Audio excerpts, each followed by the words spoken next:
Stephen Byers, a fourth-year science student, has been learning a lot lately. But his latest studies aren't limited to just physics and biology.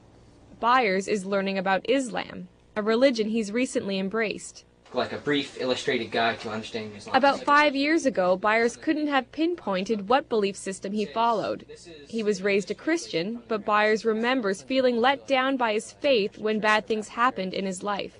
I would always question, like, why would God do that to me, or my family or my friends, it just didn't make sense to me. And then I got pretty angry. That was like the only time in my life where I was really angry about a lot of stuff. Now Byers is feeling more settled.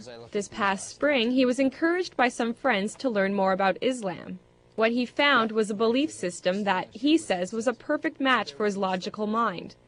So in the summer, Byers spoke the Shahada, the testimony of faith that states Allah is the only God and Muhammad the last prophet of Islam. Once you say that line and you mean it in your heart and you're honest with yourself, you are a Muslim. It says, say there is no God but God. Abdul Haq Hamza says one reason why people gravitate to Islam is because there's something missing in their lives they want to fill. Hamza is a science professor at University of New Brunswick and also president of the Fredericton Islamic Association. He says Islam reminds people that they need to step away from the material world in order to find peace from within. Because Islam tells you have to pray 5 times a day. So you have to disconnect yourself from that growing and fast-pacing life. The idea of peace is integral to Islam's message. A message that is twofold.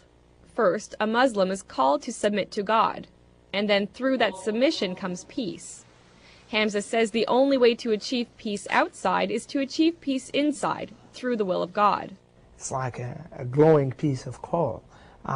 If you look at it when it's not lit, then it's just dark. When it's lit, then the darkness disappears, and it's just a source of light. The other major duties that are required in Islam can strengthen a Muslim's commitment to God and to peace.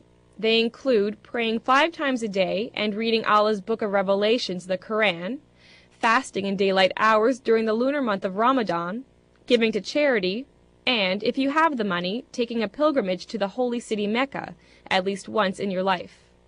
Byers hasn't been to Mecca yet, but he did take part in the fast of Ramadan for the first time. Not eating that period of the day teaches you discipline, and it just, I guess, knocks you down a step and makes you realize, what it is like for those people that can't eat. This was just one of many firsts for Byers, but he says that still it's been easy to adjust to this faith.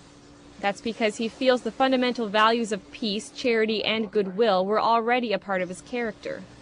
So just coming into it, I guess, would be just changing from the way I was to knowing that's how I was. Maybe it was more of a coming to understand the way I am.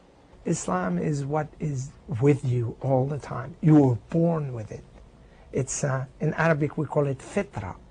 It's that which is part of you. They started walking the walk of Islam when they were ready for it. Byers says it's important for people to learn a bit about Islam, even if it's nothing more than to clear away misconceptions that peg Islam as a religion of terror. Byers says if people incorporate the goals and aims of Islam into their lives, like him, they might find some peace they didn't even know they were searching for. Sarah Trainer, CBC News, Fredericton.